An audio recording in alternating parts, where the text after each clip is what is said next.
guys, welcome back to the Reflection Room. How are you, Hannah? I'm doing good. How are you, Natalie? Doing good. Yeah, it's Friday, so I'm definitely excited about that. And somebody mentioned earlier today, I don't know if you're superstitious. I'm not, but Friday the 13th. So Yes, it is. happy Friday the 13th. Yeah, it's so funny that actually goes. It just reminded me. It goes with one of the things I wanted to chat with you about that I saw. So it's funny you said that, and we're talking about it today. So I'm excited to get your take on it. But I love these series that we're doing.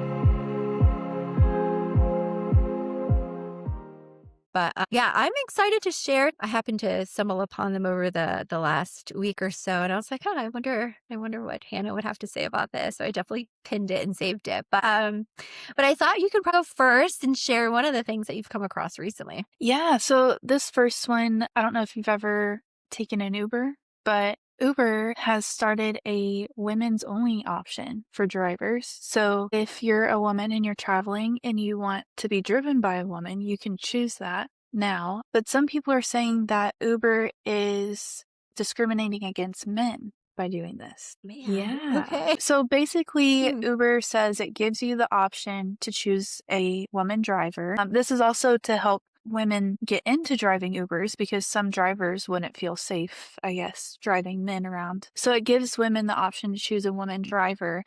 But if it takes too long or if there's not one available, they can go back and choose a different driver. But yeah, what do you think about that?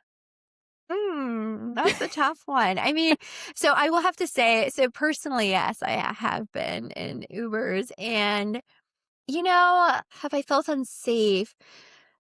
I wouldn't say necessarily unsafe, but definitely a little bit more aware of my surroundings and stuff. It also doesn't. Let me add this. It also doesn't help that I have worked. I don't know if you've worked with any clients that have had bad experiences, but I have worked with. There are two that come to mind that have just really unfortunate stories that they've shared with me of things that have happened related to Ubers. And so I think that doesn't help, which that leads us down a totally different conversation about like secondary trauma for us as Yeah. therapists. So I do think about them, when I do get into an Uber because it's not often. It's one of those. It's one of my thoughts that I end up having. Yeah, I become a little bit more, I think, hyper aware of my surroundings. But I think one can argue, is that fair to that particular driver, who has done absolutely nothing to me? Probably not. Yeah, there goes a lot of, yeah, some biases, I guess, that I'm kind of projecting onto them. But it is rooted in knowing about some real life experiences that have happened to people. So that's a tough one. I think we're okay to have preferences in life. So if we kind of categorize it that way, that women just have preferences, whether they're women drivers and who they maybe pick up or vice versa, customers that are riding an Uber, like, is it okay to have a preference? I think so. I mean, we have preferences in other areas, like the businesses we choose to work with, the people we choose to be clients for, in other industries, people we date. Yeah. I think Absolutely. it's fine. Choosing a church, Yeah. there are some preferences there that people oftentimes consider when they're choosing a place of worship. So where you work, you might have a list of like some non-negotiables, some preferences, and that's how you decide between maybe two places of employment or something. So I think that's fine. I wonder where it goes from like preferences to discrimination. So I think that probably is a better question, is like, when does it seep into discriminating against a certain population? And so I don't know, what would be your answer? I kind of have a thought about that, but what's your answer about the difference between the two? I mean, I completely agree with you. There's so many different areas of life where we choose. Like I think of it like choosing a doctor. I know so many women that will not go to a male doctor. And it's not because any male doctor did something wrong to them. It's probably because of some other trauma or trauma they've heard about, like you were saying. So I don't In my opinion, I don't feel like this is discrimination because it's giving you the choice. You can still go back and choose if there's not a female driver available, but I think it gives women the comfort of knowing that it is there if they want that. Like, say someone goes out drinking and they know they're going to be under the influence, so they choose a female driver ahead of time, knowing that they're not going to be like high alert and they can make that choice for themselves. So I feel like it's not, in this case, discrimination, but eventually could lean into that if it goes to an Yeah. extreme. I agree. I agree. And then it makes me think though, like just because of someone's sex, right? That is impacting their business, the way people see them, the way they're viewed. Like men in this case are automatically potentially being viewed as a more harmful opportunity for more harmful situations to kind of occur. And it does not involve that specific driver. It's not like there's anything that that specific driver has done to really deserve that, except for the sex that he is. So is that fair?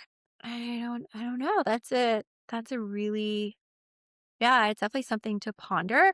I think it's great that I think it's great that people have options, people have choices, especially when it comes to, again, like where they spend their money, the businesses they interact and engage with.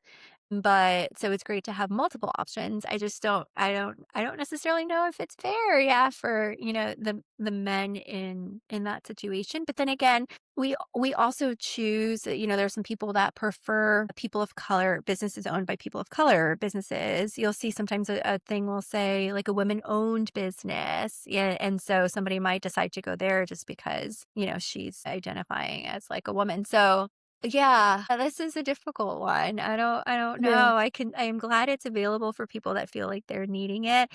I just don't know what message it probably then sends automatically about men, like what messaging it's creating. So, and is it perpetuating, certain stereotypes? Yeah, that's a good one, Hannah. Because That's a good women one to think about. women can be harmful too.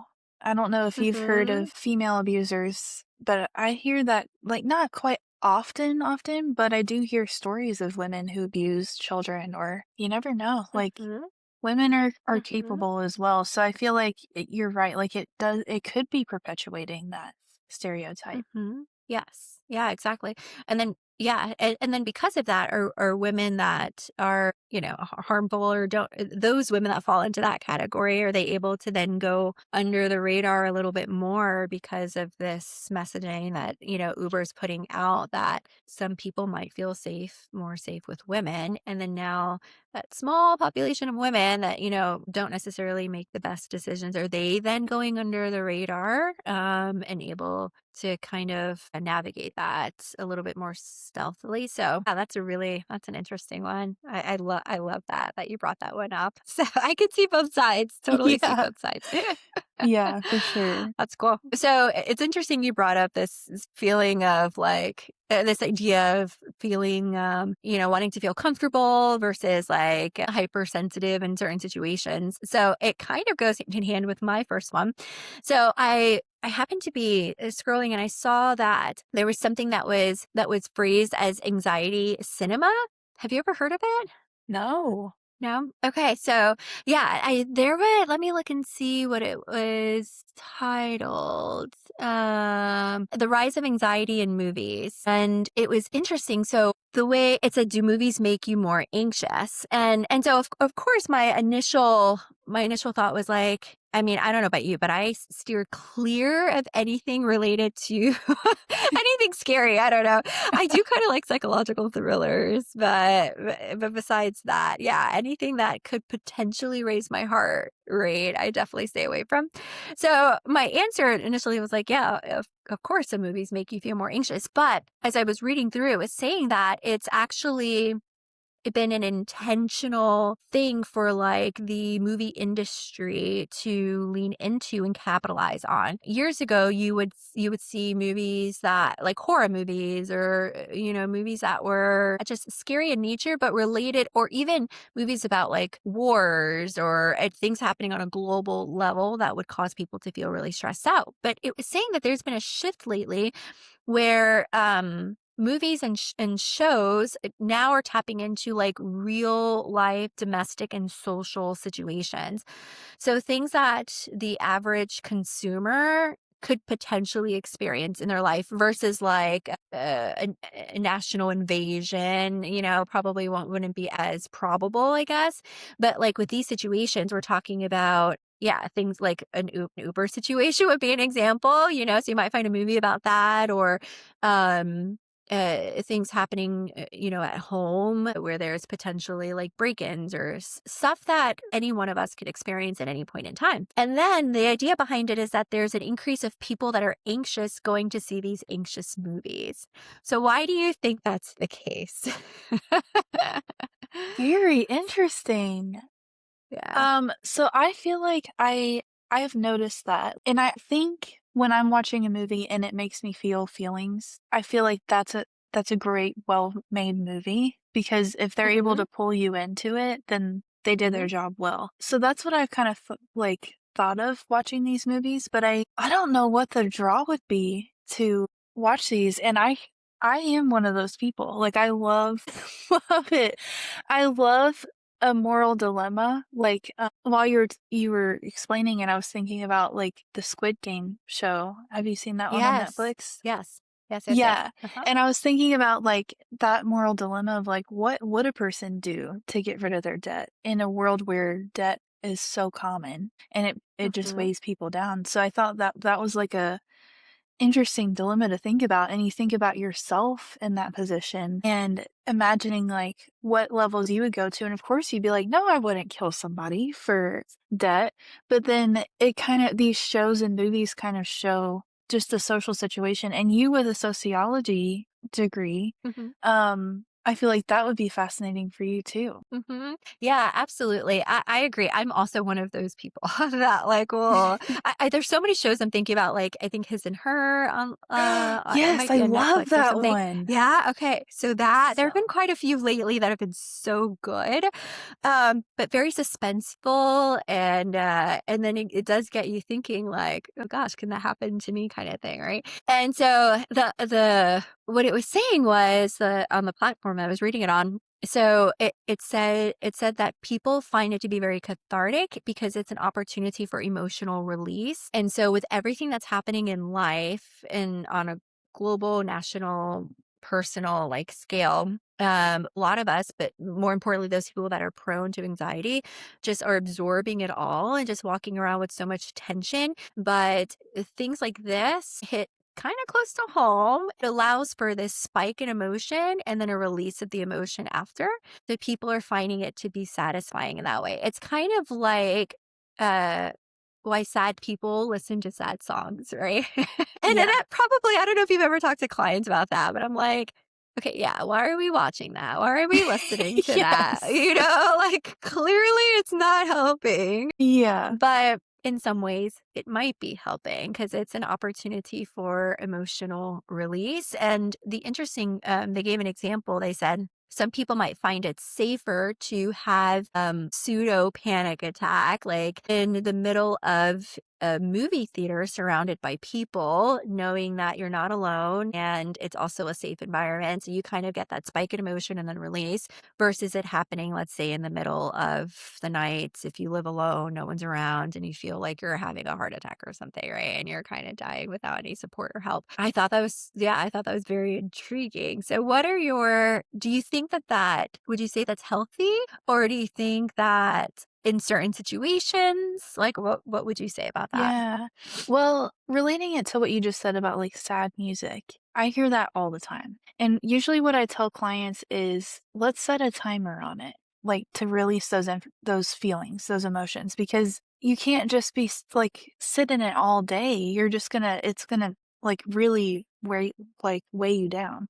So usually I'll say like pick the saddest song you have and maybe listen to it once a day, a timer, let yourself sob it out, and then put something else on and then go on with your day. So I feel like in similar to that with this, if it's in a controlled environment for a set amount of time where you can give yourself time afterwards to do something nice for yourself or do something more uplifting, then it could be healthy if somebody sees it in a cathartic way. But for a constant everyday practice, I personally wouldn't recommend it. Yeah. Yeah. My answer's similar. I think that there has to, because I know everyone's different. So everyone processes different, copes differently, and obviously experiencing things differently. And so I would say that there's no right or wrong answer. I mean, if clearly some people are feeling like it's helping them. So who am I to really kind of like argue with that? But I would say something similar, like there needing to be guardrails in place and as like the EMDR therapist, like always assessing one's distress levels, I Yes. think is important. Yeah. So maybe going into it, like kind of a thought of mine was maybe using some kind of scale or something where you're just like, am I in a place, do I have the emotional capacity to like handle this today? Or, yeah, or even asking like, is there something that am I going to be in an environment where I could step away if it becomes too much? And so maybe deciding to like engage in that kind of stuff. If you are in a situation where you feel comfortable to like remove yourself, if it becomes a little bit too distressing. So similar, like just kind of like setting up guardrails where you feel like I could engage and be exposed to it, but also pull away if like need be. And so, yeah, I don't know. I just thought that was really interesting. When I stumbled upon it, I was like, I would have never Yeah. thought about that. That is interesting. Yes, Wow. yes, yes. Yeah. Well, I have one that I know we've been talking about like AI a lot. It comes up all the Hmm. time. But I thought this one was interesting because apparently ChatGPT how now has like a health aspect to it, or they're trying to. So it's like ChatGPT health. I didn't know that. But apparently some researchers did a study testing different medical scenarios on ChatGPT. So they had I believe it was 60 different scenarios that they told ChatGPT about. And then they also had three doctors, like real life doctors, evaluate those same 60 scenarios and provide their feedback.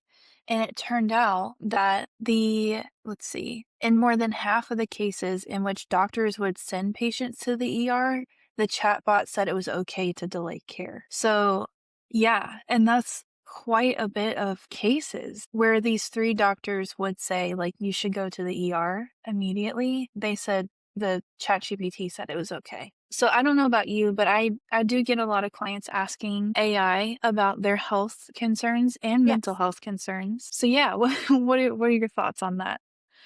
My God, there's a lot. I don't know. Mine's like going in so many different directions, especially because I was just talking to someone earlier today. We were talking about AI. So that's really interesting. Just based off of the stats that you read. Like, and when you think about the scenarios where a doctor would it would suggest going to the ER, I mean, we're talking about very severe cases, right? Very serious cases. So to think that with those very serious cases, if somebody was experiencing something like that, almost half the time they might receive like the opposite advice from ChatGPT, I think, or AI, I think is very concerning. Somebody told me this earlier today, so I'll share it for whatever it's worth. They said that Google is noticing that there is a decrease in searches and across the board. And it's because of this. Like people are starting, instead of going to Google, which I'm sure like I do it on a daily, and to type in the most random things that you're Yeah. just like needing help with. I don't know, like wanting to figure out and what you're doing there is really kind of like looking for sources, right? Which some would argue is similar to AI, because where are these AI platforms pulling from all of those sources? Most people now are going to like these AI platforms in order to type in whatever it is that they're wanting, whether it's like a new recipe for something. I mean, the other day I typed in, recipes for a crock pot, and I that's something I would have normally gone to Google for, and I, Yeah. went to a platform for that. But the difference is that there seems to be almost like it gets to know you, right? It gets to know you as the user. And so I guess one would argue that some of the answers that you get from AI can be a little bit skewed depending on what you have maybe searched before or have asked before, or even if it's kind of trying to understand like what you're trying to get at or the answer you're looking for, it might give you kind of like a very curated one versus like a Google search where you're just going to get things all over the place, and then you're kind of going through the different sources. So, yeah, so I think it's a catch-22 again. It's great that we have all of these different opportunities to learn and to research and to get advice and feedback on, but at the same time, it can kind of lead us down maybe an unhealthy path. I think the key is, I'm interested to hear what you have to say, but I think for me, the key is like making sure you're understanding what it's suggesting, maybe like comparing it to feedback from maybe a Google search, or so it's not your only like reference point or only source, but you're like comparing that to maybe some other advice or feedback you'd get somewhere else. And yeah, just doing your research and homework and looking in different places so you could arrive at like a very well-rounded answer versus, just like this one place that's starting to sound like you, and it knows exactly what you're looking for, and so you're not getting an unbiased response. So yeah, I mean, I know people are going to do it. So for me personally, it's like I want to make sure I'm comparing it with different sources in order Right. to arrive at, the best answer. But very scary. Yeah, I hear people talk about it all the time. Clients are using it constantly. Yeah. Yeah. Yeah, and I don't think that's gonna stop anytime soon, but it was making me think of how people would use WebMD, and I feel like I was telling people, like, "You gotta Yes. stay off WebMD because it's just enforcing that health anxiety." Um, Yes. but that was almost the opposite, where, like, every symptom you put in, it would say, "You have cancer." So it's like now Yes. now Yes. AI is saying you're fine. You're fine. So, Yes. You can I handle don't it at home. yeah, I don't know why it's one extreme or the other, but yeah, like, you really have to do your research, and I feel like it would just be Right. best to consult a doctor ultimately, Absolutely. Yeah. but It's similar to what I was mentioning earlier. Every case is individual and unique. And so in this case, I think that's similar. It's when you're talking to someone, yes, they have all that knowledge and, like education and experience, but they're also hearing from you a very individual, very specific situation that you're going through, and are able to pick up on some of the nuances possibly during the interaction. You're able to provide context. They can ask follow-up questions that, yeah, help them arrive at some kind of conclusion. Um, and obviously those are some of the things that are missed on these AI platforms. And so you're getting a very broad answer, as opposed to a very unique one that's just your specific case. So yes, I think we are in agreement to consult with a doctor at all times. yeah. Interesting. I did not know there was AI health though, Me so neither. I'm definitely gonna have to look it up. Yeah. No, really quickly, I was, the other day, this happened, it was like 2 or 3 days ago. I noticed something on Charlie, my dog, and I almost went to Google to, like, type in what I, like, noticed, and then I was like, "No," I thought of the whole WebMD thing, and I'm like, "No, because it's just gonna tell me something that's probably a very, like, a very specific, I guess, situation, and I don't wanna, like, freak myself out anymore that I'm, like, already kind of freaked out." So I didn't. I was able to be disciplined enough not to, but I think that's our natural, we live in a world that's very curious, and that's Yeah. how you learn and grow and stuff, but still, you just wanna be cautious, right? Of like where you're getting your information from. Yeah, So, absolutely. okay, so we're gonna switch. Well, actually, no, it's kind of still under healthcare wellness. Wellness. I think you'll be interested in this. I thought of you with like all of your travels and stuff like that. So this article here that I found, so it was in the New York Times, and it's called "How to Create Your Own Affordable Wellness Retreat." Or wellness vacation.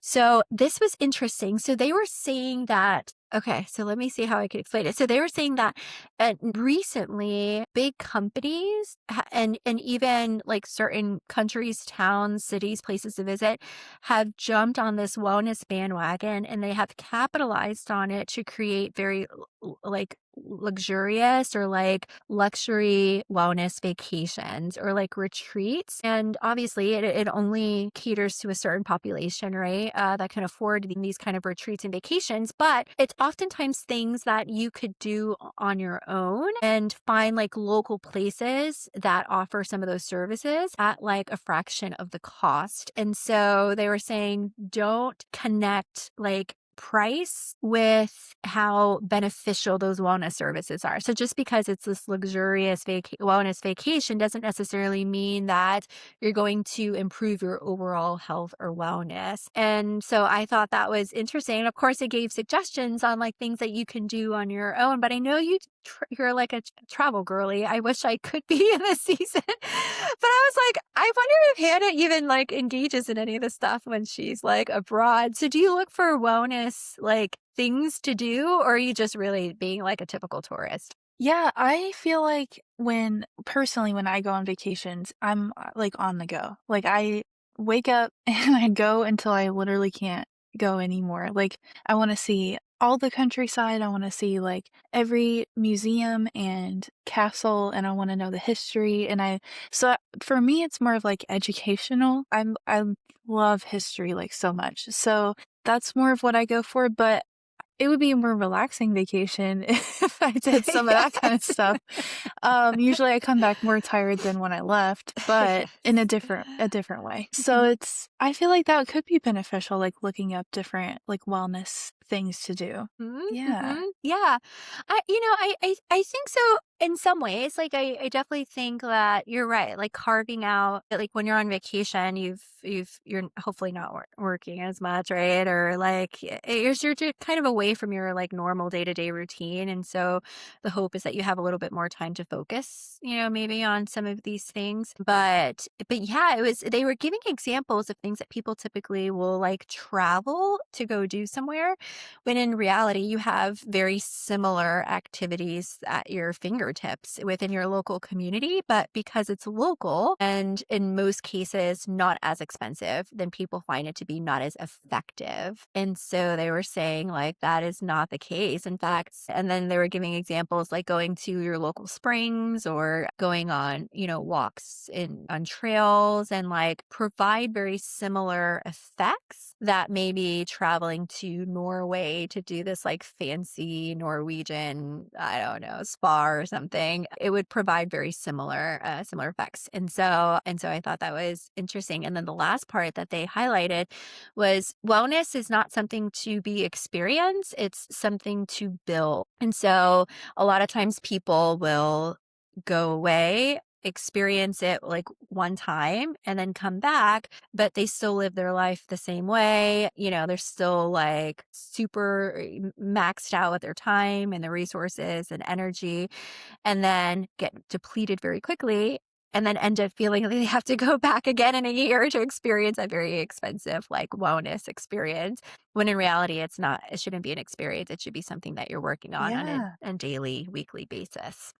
That's a Mhm. very good point. And I feel like, Mhm. I mean, we live in a vacation destination. So there's Yes, that the is true. beach, which is free. You can go to springs. Like there's so many different things you Yes. could just do after work. Like I've gone to see Mhm. the sunset on the beach so many times after work, like on a Wednesday. Mhm.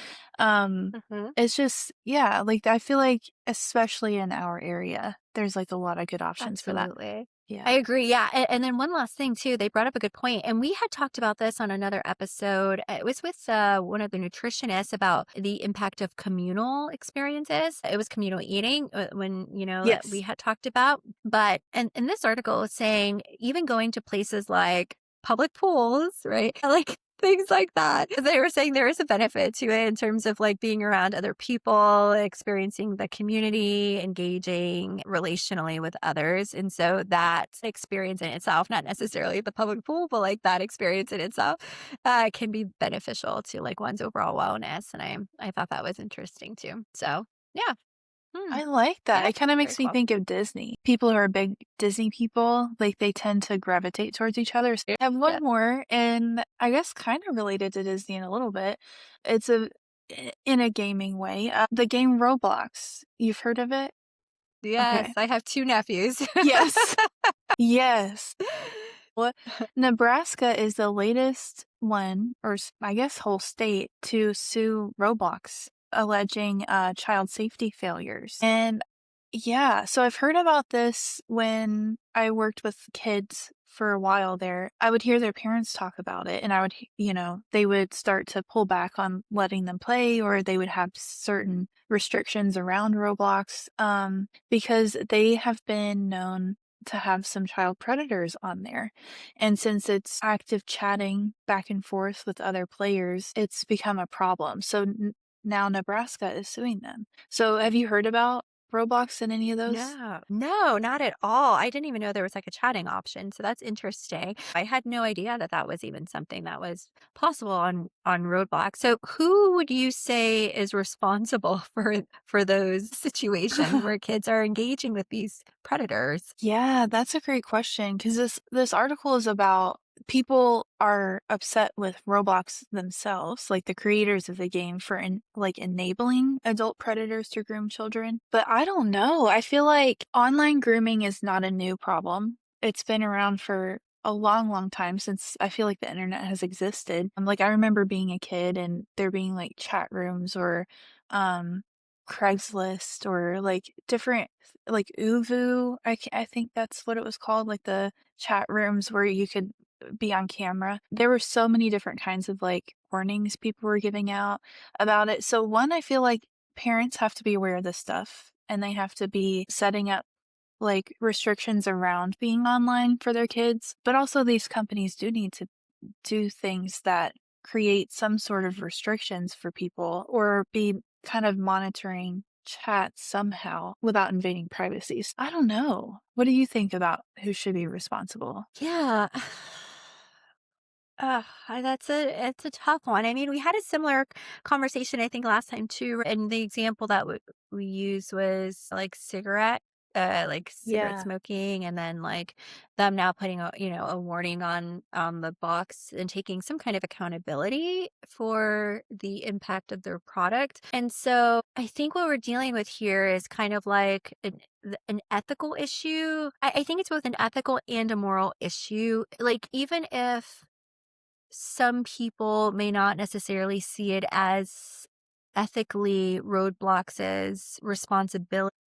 It makes you wonder morally, the people that are higher up that are creating, these games, approving these games, knowing that there is a possibility for children to potentially be exposed to harm under their, like, product, and not necessarily doing anything about it. Like, as a consumer, do we even want to really be engaging with these kinds of businesses and companies and products that maybe aren't legally or ethically responsible, but morally they recognize it's a problem, and may still decide to not accept accountability and responsibility for it? Do we even want to engage with them?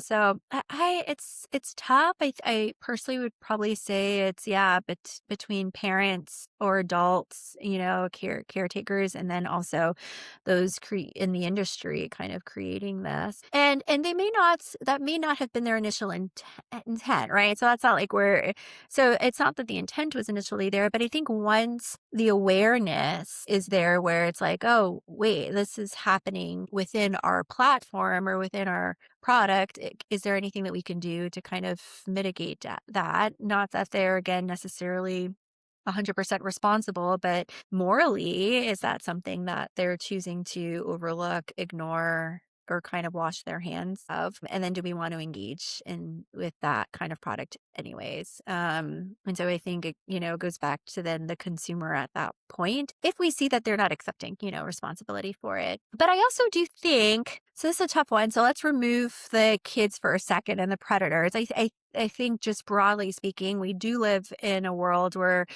a lot of people oftentimes don't want to accept responsibility just on a day-to-day basis, right? There's a lot of finger pointing or blaming and projection and justifying behaviors and stuff. So I think that's just the world that we live in, where people are just wanting to point the finger and not necessarily accept responsibility. But I think in this case, it really kind of should be spread out between the adults in the home caring for these kids, and then also the company that's created this online platform. It's a difficult Yeah. one again. Yeah, that's an interesting one. Yeah, I agree because in the world we live in now, if you don't teach your kids about this kind of stuff, the world is going to teach them. Like they're going to find it somewhere. So I think parents should be teaching their kids like this is inappropriate, and if this happens, talk to an adult about it. Or if you start to notice something suspicious, and then like giving them specific examples of what would be suspicious, and then making it like a safe environment at home to talk about that kind of stuff so they don't feel uncomfortable or like they're going to get in trouble. So, like those kinds of things I think are necessary, not just with video games like Roblox, but school and all kinds of things they're going through and learning about. Exactly. Yeah, you bring up a great point. Whether or not they're found liable for this, I think that it could be a good opportunity for parents to talk about not only this situation, or this experience that they're having on there playing this game, but also like broadening it up and, addressing how this could happen outside of the chat room. It could happen outside of their school, waiting for their parents to pick them up. So just having these larger conversations about safety and, communicating openly with them and, taking all of those precautions. And so just using it as a good learning opportunity. Yeah, I agree. I agree there. Yeah. Those were good. I enjoyed this, Hannah. That was awesome. I look Too. forward to it. It's definitely talk Yeah. about things I would never talk about. So Yeah. I love it.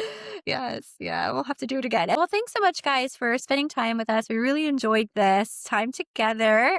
Hopefully, you guys will stay as curious as we are as we're kind of going through and sifting through stuff online, on social media, and even any other kind of media platforms that we consume. But as always, my recommendation is going to be the same. Make sure to keep reflecting.